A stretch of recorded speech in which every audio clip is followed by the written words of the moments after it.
ইতিহাসে পালিয়ে যাওয়ার কোনো রেকর্ড নেই। 2007 সালে আর রাজনীতি করব না এই মুসলেকা দিয়ে বিদেশে পালিয়ে গেছে বিএনপির এখনকার যিনি ভারপ্রাপ্ত চেয়ারম্যান সেই তাদের মূল নেতা পালিয়ে আছে। আর 28 অক্টোবর মাসের 28 তারিখে এবং সেদিনও তারা বক্তব্য দিয়েছিল যে আওয়ামী লীগ পালানোর পথ পাবে। শেষ পর্যন্ত দেখলাম পল্টনের মঞ্চ থেকে একে একে দৌড়াতে গলি গলি কোথা দিয়ে যে কে পালিয়েছে সেটাই হচ্ছে বিয়ে। আমরা পালাবো কেন? আমরা জনগণের ভোটে নির্বাচিত হয়েছি। আমাদের ক্ষমতার উৎস বাংলাদেশের জনগণ। আমাদের পালানোর কোনো রেকর্ড নেই। আবারও আন্দোলনের নামে সন্ত্রাস শুরু করলে বিএনপিকেই পালাতে হবে এবং তারা যদি সে চিন্তাই করে তাহলে পালিয়ে যাওয়ার পথ তাদেরই খুঁজতে হবে। বলে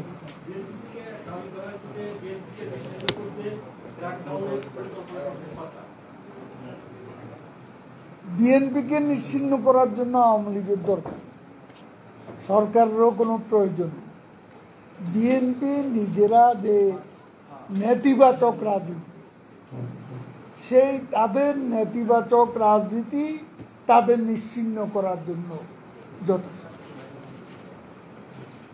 বিএনপি দেখছি যে আবার তাদের শরিক দলের সঙ্গে বৈঠক শুরু করেছে এবং বিচারপতিতে বলেছে যে আন্দোলন অব্যাহত।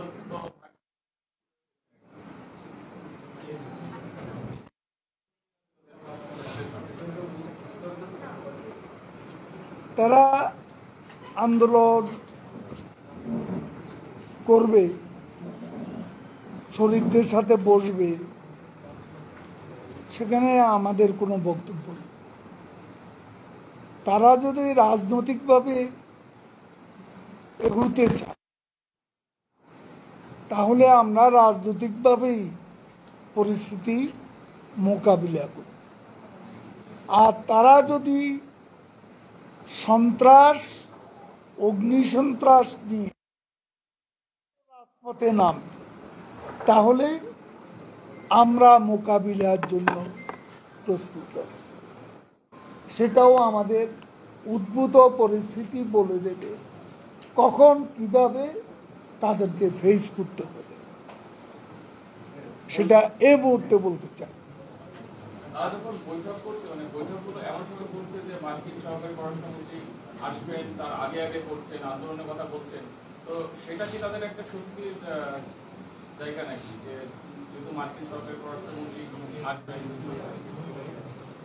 দেখুন, আপনারা সাংবাদিকরা প্রথমত নিজের দেশ সম্পর্কে ধারণাটা একটু উঁচু রাখবেন। কোথাকার এক দেশের তাদের প্রেসিডেন্টের কথা ইসরায়েল শুনে না। তাদের প্রেসিডেন্টের গাজা সিজফায়ারের বিষয়ে কথা শুনে না। নেতানিয়াহু ওপেনলি বলেছে বাইডেনের সাথে আমাদের আগেও পার্থক্য ছিল। কাজে বাইডেন কি বলল, আমাদের কাজ আমরা করব, প্রয়োজনে উইল ফাইট অ্যালোন, আমরা একা যুদ্ধ করব। কিন্তু রাফা আক্রমণে বাইডেনের নির্দেশ তারা চরমভাবে উপেক্ষা করেছে। তো এখন আমরা যারা জনগণের ভোটে নির্বাচিত সরকার, আমরা কাকে ভয় পাব? পররাষ্ট্র সহকারী পররাষ্ট্র তিনি আসছেন, তাদের কোন উদ্দেশ্য আছে আমরা জানি না। কিন্তু আমরা এটা বলতে চাই যে কেউ আমাদের দেশে এসে এখানে বিএনপিকে আবারও মদত দেবে, চাঙ্গা করবে, সেই পরিস্থিতি বোধ এখন বিশ্ব রাজনীতিতে মোটেই নেই। এবং যারা এ দাপটটা দেখাবে, তাদের দাপট দেখানোর ক্ষমতাটা মধ্যপ্রাচ্যেই সংকুচিত হয়ে গেছে। এখানে বিস্তৃত হবে এমন মনে করার কোনো কারণ। আপনারা নির্বাচনের আগে একটা কথা বলছিলেন যে পশ্চিমা, বিশেষ করে মার্কিন যুক্তরাষ্ট্র সহ পশ্চিমা কিছু শক্তি বাংলাদেশের ইন্টারনাল পলিটিক্সে নাক গলানোর চেষ্টা করছে, তারা হস্তক্ষেপ করার চেষ্টা করে এবং তারা নানান ধরনের ষড়যন্ত্রে লিপ্ত। আপনারা কি এই অবস্থাটা মনে করেন যে শেষ হয়ে গেছে, পরিবর্তন হয়ে গেছে বা বাদ গেছে, মানে আপনারা স্বাভাবিক অবস্থায় ফিরে এসছে, মানে চেষ্টা অব্যাহত আছে? সেটা যখন নির্বাচনের পর প্রেসিডেন্ট বাইডেন যে চিঠি আমাদের প্রধানমন্ত্রীকে দিয়েছে, সেই চিঠিতে আমেরিকার যে দৃষ্টিভঙ্গি প্রতিফলিত হয়েছে, আমরাও এখানে বাস্তবে দেখব সেটার প্রতিফলন বাস্তবে নির্ভর করবে আমাদের প্রতিক্রিয়া। সাধারণ সম্পাদক, আমার একটা প্রশ্ন ছিল, ডেইলি আওয়ার টাইমের কাজ করি। আমি জানতে চাচ্ছি যে দেশে বিএনপি এখন সংসদে নেই, সংসদীয় রাজনীতি তো একেবারেই নিষ্ক্রিয় প্রায়। বিএনপির মতো অন্যতম প্রধান একটি রাজনৈতিক দলে সংসদে এবং মাঠে প্রায় এরকম নিষ্ক্রিয়তা হয়ে যাওয়া দেশে ধীরে ধীরে ন্যূনতম গণতান্ত্রিক সংকট তৈরি করছে কি, এবং সংসদে বিরোধী শক্তির অনুপস্থিতি গণতান্ত্রিক সংকট তৈরি করছে এবং দেশের প্রাচীন রাজনৈতিক দল এবং সরকারের একজন ক্ষমতাসীন দল হিসেবে আওয়ামী লীগের এক্ষেত্রে কোনো দায়বদ্ধতা আছে? এখন আপনি নির্বাচনে আসবেন না, আমার দায় বেশি। আমরা সরকারে আছি, আমরা তো বিএনপিকে নির্বাচনে আসতে কোনো প্রকার বাধা দিইনি, আমরা তো তাদেরকে নির্বাচনে আসতে বাধা দিইনি। নির্বাচনে আসেনি এর জন্য তারা যে গ্রেট মিস্টেক করেছে সেটা মূল্য তাদেরকে দিতে হবে। এবং আগামী দিনে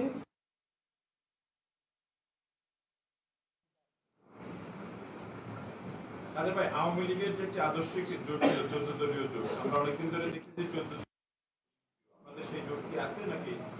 জোট আছে, জোটের সঙ্গে জোটের চেয়ারম্যান আমাদের নেত্রী প্রধানমন্ত্রী দেশরত্ন শেখ হাসিনা, তিনি নিজেই প্রেস কনফারেন্সে বলেছেন যে জোট আছে এবং জোটের সঙ্গে আমি যথাসময়ে।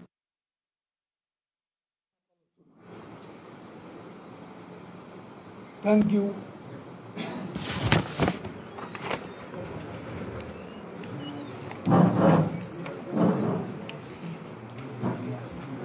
আজকে দেখি অনেক মিডিয়া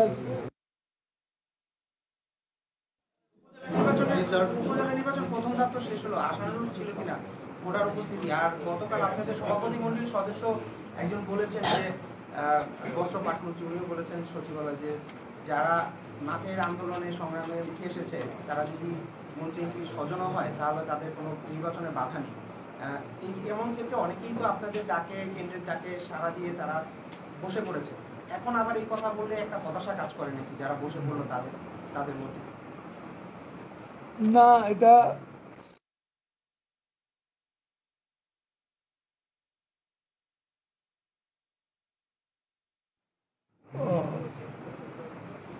তিনি এমন কোনো বক্তব্য দেননি যেটা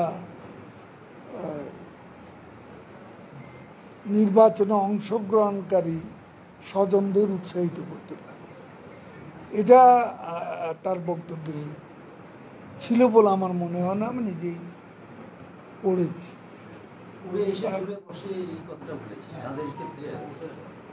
না, এখন এখানে একজন লোক অনেক দিন ধরে আওয়ামী লীগের নেতৃত্বে আছে, তারাও তো ওই ফ্যামিলির কোনো একজন আওয়ামী লীগ এমপি বা মন্ত্রীর স্বজন, তিনি বহুদিন ধরে দলের নেতৃত্বে আছেন। হঠাৎ করে সেই ইলেকশনে দাঁড়াচ্ছেন, এমন তো বিষয়টা না। এমন বিষয় হলে সেটা ভিন্নভাবে মূল্যায়ন করব, আমরা সে কথা বলছি। আপনি কি তাহলে প্র্যাকটিক্যালি কি আপনাদের যে স্ট্যান্ডটা ছিল ওইটাকে আপনারা এখন আমরা 15 স্ট্যান্ড থেকে চাপা দিয়েছেন বা জি না, আমরা চাপা দিইনি। মনে রাখেন, আওয়ামী লীগ 73 জন এমপিকে মনোনয়ন দেয়নি, 25 জন মিনিস্টারকে ক্যাবিনেট থেকে বাদ দিয়েছে। শাস্তিটা অনেকভাবে। Thank you.